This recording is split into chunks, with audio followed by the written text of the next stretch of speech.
ఓటుకు note case AP CM Chandrababu రాజకీయ చేతుల్లోనే ఓ పెద్ద మచ్చ. ఈ తప్పు నేను చేయలేదు అని చెప్పుకోలేని అసహాయత.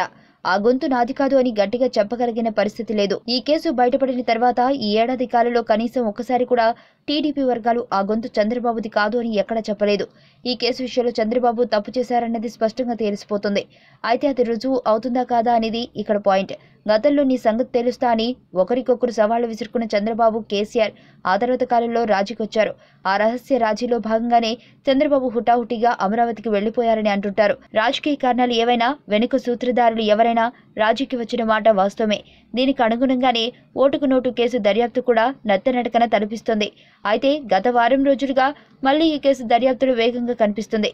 తెలంగాణ ఏసీబీ దాఖలు చేసిన ఛార్జిషీట్ను ఏసీబీ కోర్టు స్వీకరించింది. ఈ కేసులో ఇంతవరకు వెలుగులోకి వచ్చిన టీడీపీ ఎమ్మెల్యే రేవంత్ రెడ్డితో పాటు ఉదయ్ సింహ, సెబాస్టియన్, సండ్ర వెంకటవీరయ్యల, గట్టయ్యల పాత్రపై ఏసీబీ దర్యాప్తు పూర్తి చేసింది.